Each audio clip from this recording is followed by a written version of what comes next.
We can refuse to think certain thoughts. Look how often you have refused to think a positive thought about yourself. Well, you can also refuse to think a negative thought about yourself, too. It seems to me that everyone on this planet that I know or have worked with is suffering from self-hatred and guilt to one degree or another. The more self-hatred and guilt we have, the less our life works. We find we have an inability to speak up for ourselves, and we are always trying to please others. Or we may be angry and explosive all the time.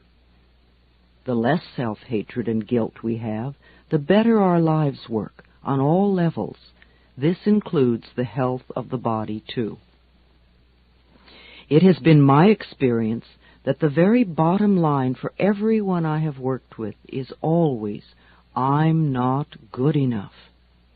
And we often add to this, I don't do enough, or I don't deserve. Does this sound like you? Always saying or implying or feeling that you are not good enough? But for whom? And according to whose standards?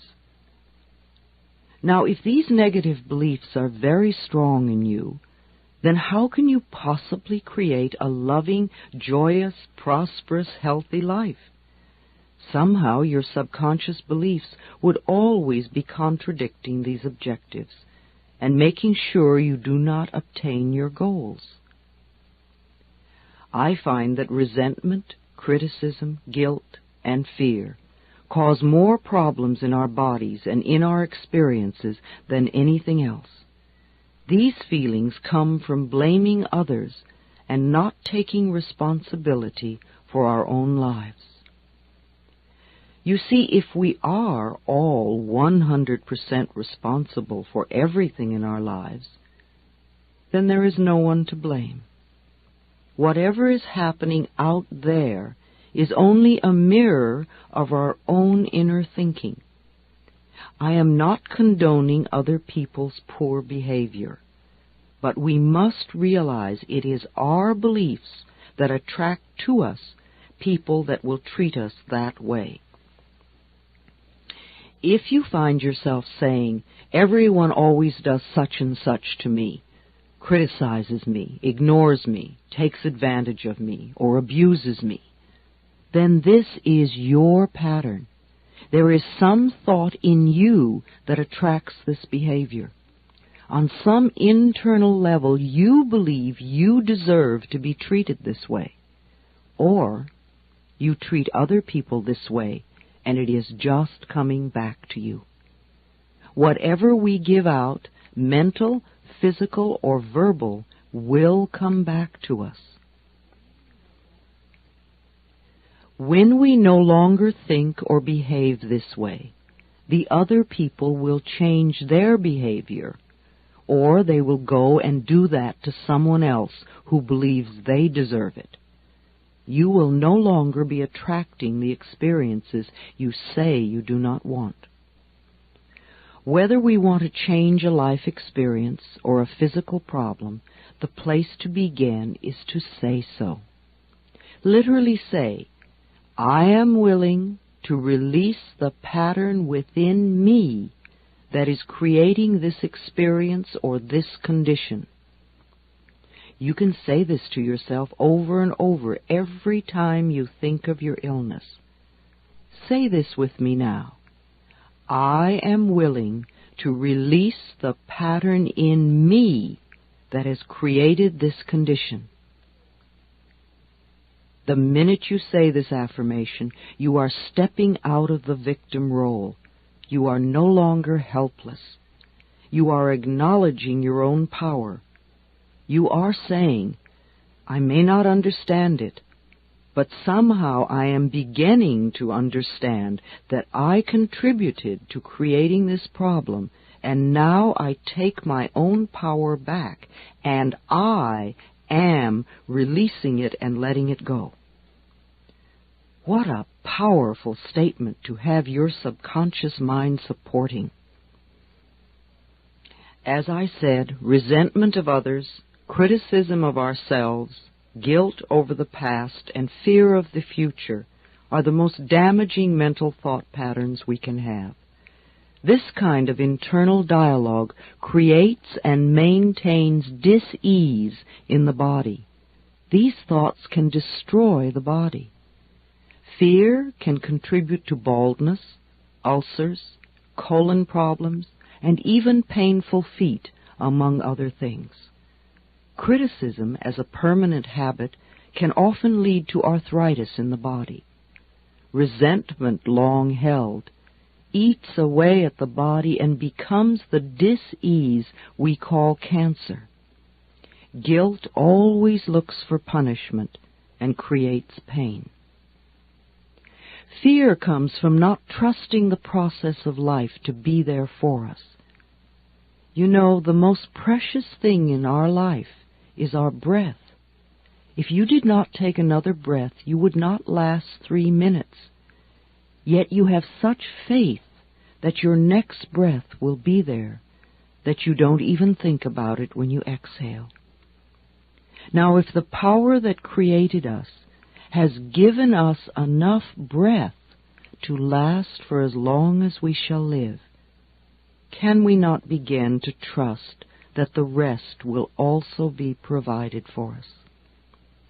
The next time you are frightened, think about the abundance of air and say, I trust the process of life to take care of me.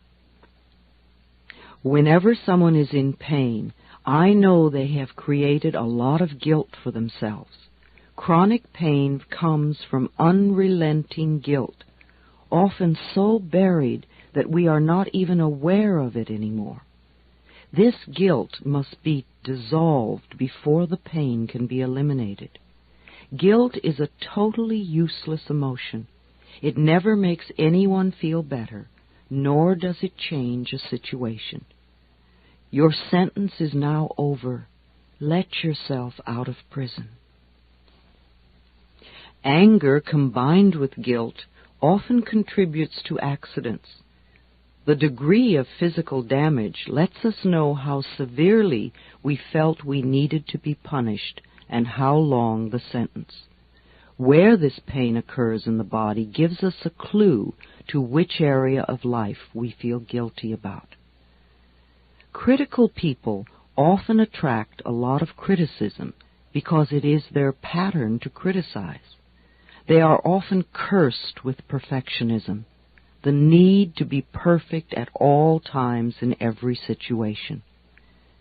Do you know of anyone on this planet who is perfect? I do not.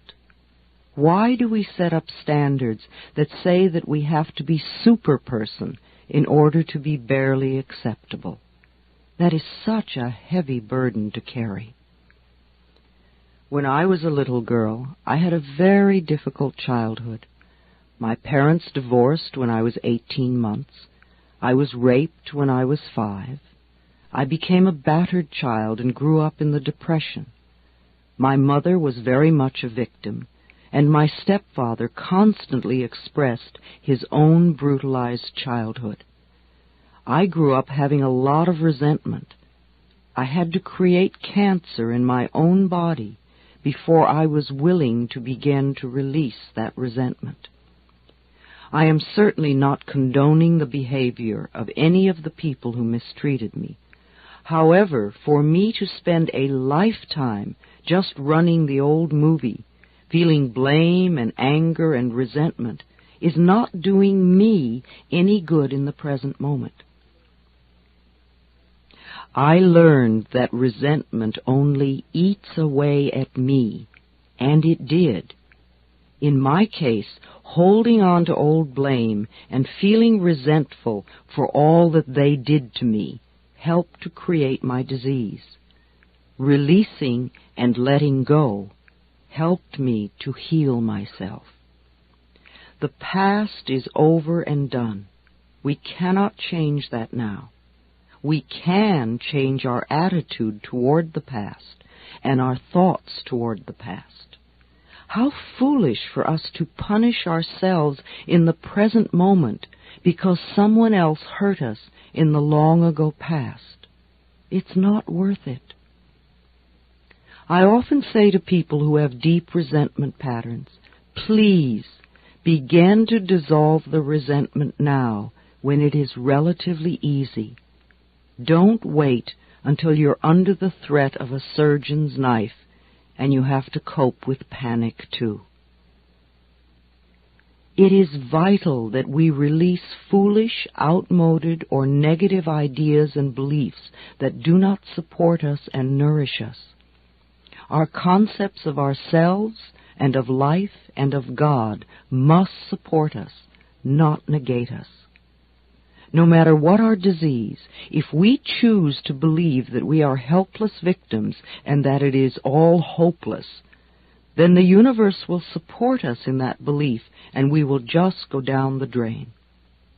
When people come to me with a problem, I don't care what it is, poor health, lack of money, unfulfilling relationships, or stifled creativity.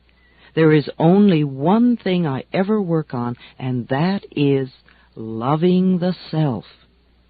I find that when we really love and accept and approve of ourselves exactly as we are, then everything in life flows.